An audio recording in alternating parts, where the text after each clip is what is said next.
Se encuentra con nosotros César Ulises Treviño, quien es director general de Bioconstrucción y Energía Alternativa. Usted lo conoce, ha charlado varias veces con nosotros. Justo el año pasado hablamos de varios premios o certificaciones LEED que se dieron o se otorgaron a varios edificios. Y es que a finales del año pasado se realizó un estudio sobre la actividad de construcción ecológica en todo el mundo y se descubrió que esta se ha incrementado. Ya los desarrolladores, los constructores son socialmente más responsables y precisamente utilizan materiales más ecológicos y buscan que sus edificios sean no solamente durante la construcción, sino post-construcción, sean totalmente ecológicos. ¿Correcto, mi querido Ulises?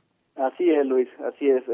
Efectivamente, fíjate que este estudio reciente ya trae una tendencia de los últimos 5 años y se corroboran muchas de las proyecciones en lo que refiere a este apetito que tú mencionas sobre la sustentabilidad.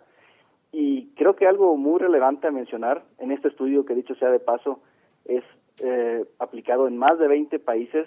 Hubo más de 2,000 entrevistados entre arquitectos, ingenieros, contratistas, desarrolladores, y ha sido promovido por la empresa Carrier, el Consejo Norteamericano de Edificación Sustentable, Autodesk y el Consejo Mundial de Edificación Sustentable. Pero la principal conclusión es precisamente que este apetito ha crecido, y particularmente en México, Luis, a más de un 200% en 3 años. De 2015 al 2018 hay ya más interesados en diseñar y construir de una manera respetable con el entorno. Y cuéntanos, nuestro auditorio se pregunta por qué es importante y en qué beneficia a la sociedad y desde luego a los propietarios de esos edificios que se construyen de forma ecológica, por decirlo de algún modo, o socialmente responsables. Sí, absolutamente. Fíjate que inclusive se enuncian las principales razones sociales, ambientales y económicas. Y rápidamente les comparto ellas.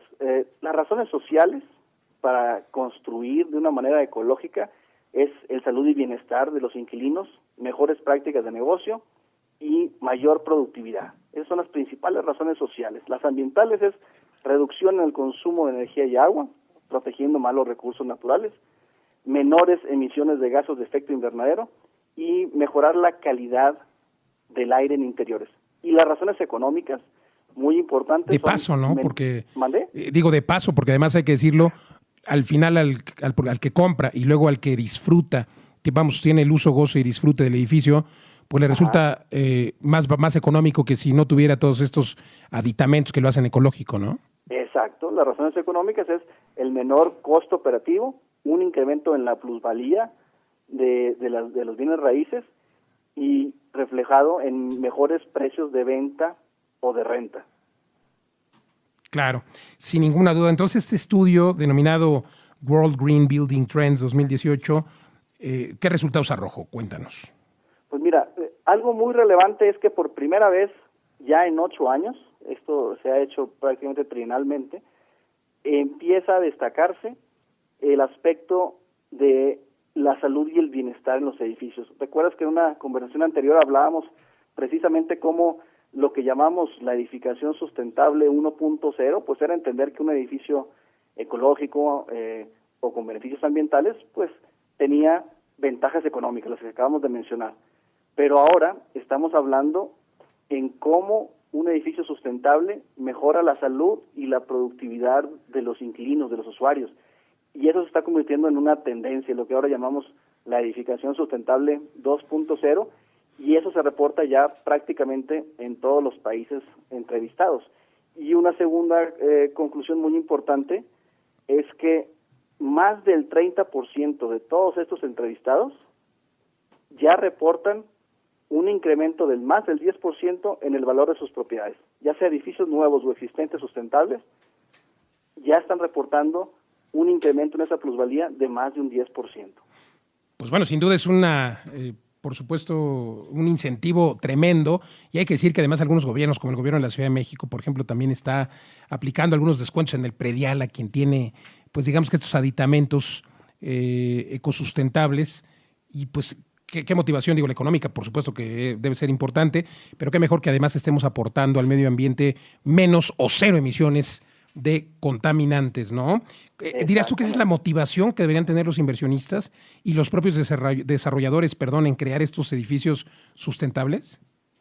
Sí, en realidad se han identificado precisamente oportunidades o retos en el tema de la falta de incentivos públicos, pero como bien lo mencionas, por ejemplo, en este programa de certificación de edificios sustentables de la Ciudad de México es un referente a nivel internacional y está funcionando, pero el por qué o los detonantes que encontramos es precisamente que también estamos ya alineándonos a las cada vez más exigentes regulaciones ambientales y porque de alguna manera también estamos participando de una transformación del mercado. El mercado está cambiando y definitivamente va alineándose a esta condición en la que vamos a buscar edificios más inteligentes, más eficientes y que tengan lógicamente la capacidad de aportar a la tendencia y al futuro de nuestras ciudades, las ciudades inteligentes.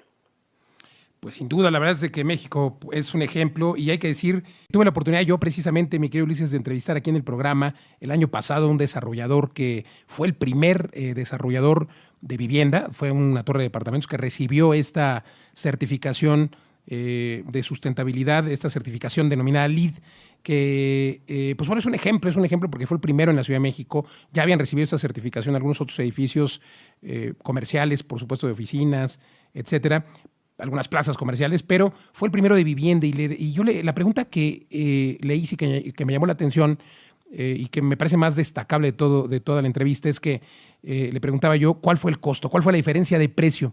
Y me dijo que incluso el haber buscado materiales cercanos, que eso hace pues que sea sustentable porque se gasta menos combustible en trasladarlos, y haber buscado materiales también con hechos de productos sustentables, al contrario, le redujo el costo del inmueble. Entonces parece increíble, ¿no? Porque uno pensaría, oye, va a salirme más caro porque voy a tener que poner paneles solares, sistemas de recolección de agua, pero al final puede salir más barato y eran departamentos de lujo, ¿eh?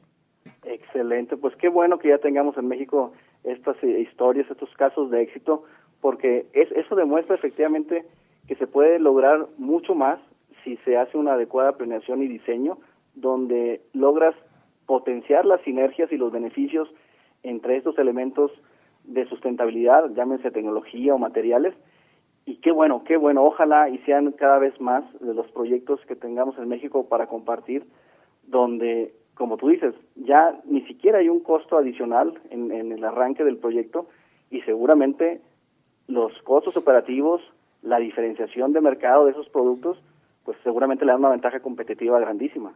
Sin ninguna duda, mi querido amigo, la realidad es de que ojalá que siga creciendo. ¿Qué sería? ¿Cuáles son las amenazas tú? ¿Qué crees que podría, digamos, que detener esta expansión en este tipo de construcciones? Bueno, puede ser efectivamente una falta de mayores incentivos o apoyo político. Yo creo que hay cada vez mayor sensibilidad, tanto pública como de las autoridades. Entonces, yo quisiera pensar que realmente ya la maduración de la edificación sustentable, su aplicación y sus beneficios, ya es algo que va a jugar en favor de multiplicar este tipo de edificaciones, este tipo de inversiones.